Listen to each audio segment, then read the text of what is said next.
foi perfeita, né? Eu fico até pensando o que dizer depois do que a Cleide falou. Porque, assim, ela foi tão objetiva, tão clara, tão, né? E o vídeo, a fala dela foi, assim, uma complementação do vídeo, né? Especificou o vídeo de tal maneira, né? O vídeo é muito impactante, Parabéns ao jovem jornalista, né? Que preparou esse vídeo. A gente precisa realmente circular esse vídeo, porque esse vídeo mostra bem, né, o impacto disso na vida das pessoas comuns, quer dizer, porque a gente está habituado a ouvir falar em lawfare quando é o caso do presidente Lula, né?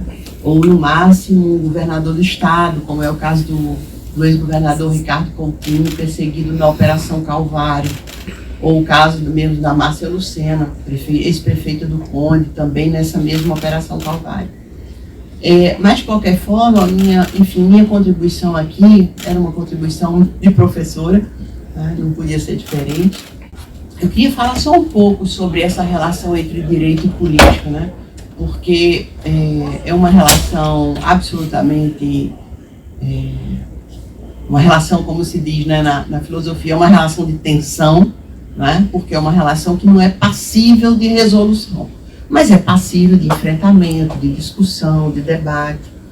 Então, a primeira vez que a gente começou a discutir no Brasil, do ponto de vista acadêmico, essa relação entre direito e política, foi no final dos anos 90, por influência de um debate que se processava nos Estados Unidos e na Europa, e passava por aquilo que... em algum momento eu chamava de cidadania juridicamente participativa. A primeira pessoa que fez um trabalho acadêmico aqui no Brasil discutindo a relação entre direito e política foi o professor Werneck Viana. E o Werneck, naquela época, ele discutia assim, ele quase que celebrava uma vinculação do direito e da política, porque a ideia dele era muito interessante, do ponto de vista teórico. A ideia dele era a seguinte: a Constituição de 88, pela primeira vez na história do país, ela trouxe uma lista de direitos e garantias individuais e coletivas, e ela também trouxe uma relação de instrumentos ou de procedimentos através dos quais o povo brasileiro poderia ocupar o espaço judicial, o espaço público da justiça, né? Eu até vi essa semana na Rede Globo, eles fizeram uma homenagem, eles estão falando todo dia sobre a Constituição, né? E eles fizeram uma retrospectiva sobre como o povo brasileiro não tinha acesso à justiça até a Constituição de 88 e como o povo brasileiro passa a ter um acesso à justiça muito intenso depois de 88. A isso, o Werneck, ele acompanhou esse processo, no sentido de acompanhar mesmo, né, de fazer aquele trabalho sociológico, de como é que o povo está usando os instrumentos, como é que os sindicatos estão atuando, como é que os grupos, as associações estão atuando. Então, o final dos anos, o início dos anos 90 até o início do ano 2000, a gente tem no Brasil uma espécie de, na academia, a gente tem uma espécie de celebração dessa união entre direito e política. Porque era a celebração de uma outra forma de cidadania, que não era exercida nem pela via do voto, nem era exercida pela via da participação política, no sindicato, nas associações de moradores, nos grupos de defesa de minorias, mas era uma cidadania exercida num novo espaço público, que era o espaço judicial, o espaço do judiciário, em que as pessoas iam, individual ou coletivamente, buscar concretizar os direitos que estavam na Constituição, coisa que no passado não era possível, porque as nossas constituições tinham uma lista muito grande de direitos, mas não tinha forma ou previsão de garantir a sua concretização. Então, a primeira vez que eu ouvi falar na expressão judicialização da política foi exatamente nesse sentido de celebrar a judicialização da política, né? Lembra? Era uma coisa positiva, né? Afinal, finalmente, né, nós vamos ocupar o espaço do sistema de justiça como um todo a favor da cidadania e não né, para alijar, especialmente as camadas populares, do acesso à justiça. O desdobramento desse processo foi quase que uma coisa natural. Por quê? Porque se de um lado você tem pessoas querendo concretizar os seus direitos, individual ou coletivamente, se você tem mecanismos processuais previstos na Constituição ou nas leis infraconstitucionais viáveis para isso, você precisava da ponta final, de um sistema de justiça, judiciário e Ministério Público, comprometidos com essa concretização de direitos, né?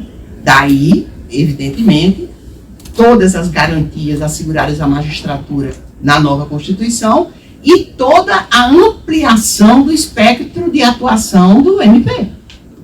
Então, isso tudo era uma coisa só, né? Isso tudo era um mesmo movimento.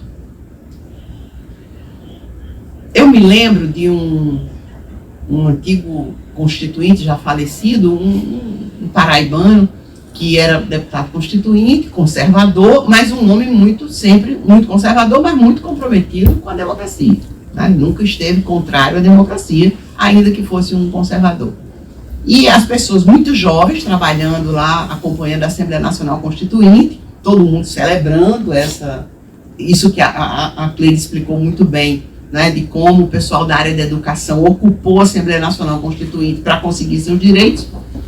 E esse senhor, né, até de uma família bastante conhecida no Nordeste, ele dizia, eu era uma das jovens professoras que estávamos acompanhando o processo, e eu me lembro que numa entrevista ele disse o seguinte: eu tenho muita pena dessa garotada, né, que está aqui acompanhando o processo da Constituinte, papapá, porque vocês estão celebrando, aplaudindo o empoderamento do Poder Judiciário e do Ministério Público. E vocês não têm muita certeza, vocês não conhecem as entranhas do Judiciário e do Ministério Público. Vocês estão acreditando que o movimento deles vai ser um movimento em defesa da concretização desses direitos, e eu acho que isso não está muito certo, né? Haveria que ter algum tipo de controle por conta desse poder excessivo e dessas garantias excessivas que vocês estão celebrando aí para o sistema de justiça. Eu nunca me esqueci daquilo, até registrei isso quando fiz minha tese de doutorado, botei em um pé de página, né, que ele era uma pessoa profundamente conservador, mas profundamente comprometido com a questão democrática, mas tinha feito esse alerta. Isso eu escrevi em 1998, e botei ele lá no pé de página porque eu nunca supus que essa relação entre direito e política se tornaria algo para além dessa questão, né, da cidadania juridicamente participativa.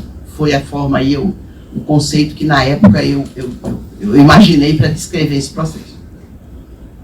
E aí a gente passa a ver no país uma outra coisa, uma outra forma de se pensar essa relação entre direito e política, que é o ativismo judicial, que, por sua vez, assume duas perspectivas muito diferentes, né? Uma, eu acho que eu posso usar o mesmo ministro do Supremo Tribunal Federal para descrever as duas perspectivas de ativismo judicial. A primeira, o ministro é o Luiz Roberto Barroso, né, que escreveu um texto chamado Razão Sem Voto, né, para justificar, em alguma medida, o que ele chama de vanguarda iluminista, do Supremo Tribunal Federal como vanguarda iluminista da sociedade brasileira, né? Então, quando ele usa essa perspectiva da vanguarda iluminista, dessa ideia da razão sem voto, o Supremo não tem voto, o Supremo não está sustentado na soberania popular, não está ancorado na deliberação do povo, mas tem o direito de apontar para determinadas direções quando, por exemplo,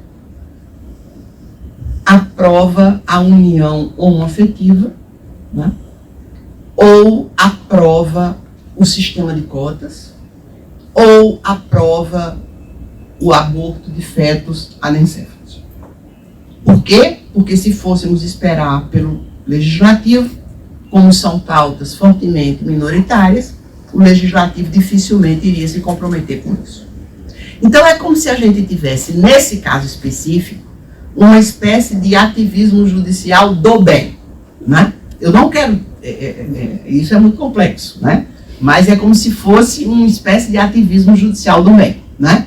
É difícil você estabelecer uma relação de enfrentamento, de tensão, com esse tipo de argumentação que nos entrega questões que a gente considera importantes, né? Agora, quando esse mesmo ministro Barroso, há 3 semanas atrás, decide suspender o piso salarial da enfermagem, sob o argumento de que a questão orçamental. Não teve estudo de impacto. Então, nem preciso traduzir isso, até porque sei pouco. Vocês estão sabendo mais que eu. Mas o que eu estou querendo falar é do exemplo. Né? Isso é completamente diferente. Completamente diferente. Né? Esse talvez fosse o exemplo do ativismo do mal. É claro que, do ponto de vista teórico, a gente não pode, né, descrever essas coisas dessa maneira. Mas o que eu estou querendo dizer é que, nem num caso, nem no outro, nós temos delinquência judicial. Nós temos ativismo judicial, mas não temos delinquência judicial. Agora, quando a gente olha para aquele cartaz, aí o que a gente tem é delinquência judicial. Né? Lawfare é delinquência judicial. É utilização do direito para fins de perseguição política. E isso não é somente um comportamento antiético, isso não é somente um comportamento que ultrapassa os limites, né, dos poderes assegurados ao servidor público, isso é violação da lei. Isso é crime e assim precisa ser tratado. Para encerrar, eu não poderia, porque eu acho que esse vídeo traduziu de uma maneira muito bacana uma questão que para mim é fundamental, né, hoje, que é a seguinte: as elites brasileiras já deixaram muito claro, e nisso, Álvaro, você tem toda a razão, a gente tem que estar muito preparado para o que virá no futuro, porque essa elite não mudou, né? Uma eventual vitória eleitoral no próximo domingo, no outro domingo, né? Não será uma pá de cal definitiva no fascismo, nem no compromisso da elite brasileira com um país fortemente desigual, pouco inclusivo, machista e especialmente racista, que é isso que esse país é. Né? Eu acho que a origem de todos os males é basicamente o racismo da elite brasileira. Então, eu acho que a gente tem aqui duas faces, uma moeda e duas faces. De um lado, a possibilidade de um país grande, de um país inclusivo, de um país que concretize seus direitos, que era o que, em alguma medida, a gente tentou a partir do ano 2002, com os governos do Partido dos Trabalhadores. A gente tenta criar um país mais inclusivo, um país que tenha protagonismo internacional, um país que distribui sua riqueza, um país que busca educar mais o seu povo. A gente tenta, em alguma medida, criar uma espécie de um pobrezinho estado de bem-estar social no país. Nada comparável à Europa, até porque a gente não tem ainda cacife para isso, mas poderíamos vir a ter. Né? No futuro, o país é muito rico. Isso de um lado. Né? Agora, tem uma outra face disso, que é a questão de como a construção desse país impacta o cenário internacional e como você tem forças poderosas, isso que o vídeo mostra, forças poderosas que agora usam o lawfare, no passado já usaram a ditadura militar ou outras coisas diferentes, né? Mas você tem forças externas que atuam fortemente no sentido de impedir esse desenvolvimento, essa inclusão, a construção desse grande país, enfim, forças que buscam quebrar a nossa soberania. Então, é é uma mesma moeda. De um lado, a pretensão de uma cidadania plena, inclusive pela via do direito, e do outro lado, um ataque, que é claro que a gente não pode pensar que esse ataque é um ataque exclusivamente externo, é um ataque como sempre foi. Né? O golpe militar em 64, a burguesia local está associada ao cenário internacional.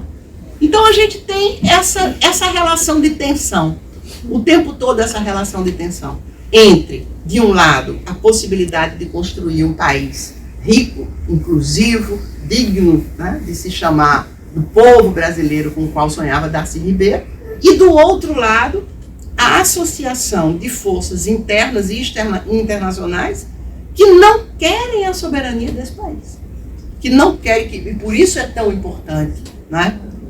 É tão importante destruir as nossas riquezas, se apropriar das nossas riquezas.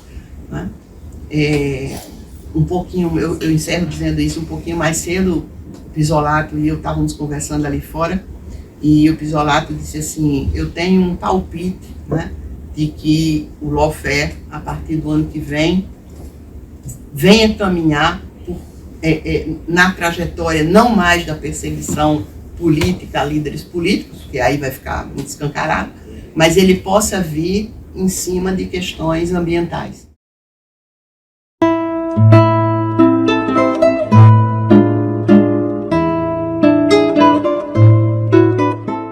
Nos anos 60 e 70 do século passado, golpes militares eram uma constante. Em países da América Latina, governos democráticos foram depostos e substituídos por ditaduras militares que mantiveram as populações sob grande terror e submeteram as economias a interesses externos.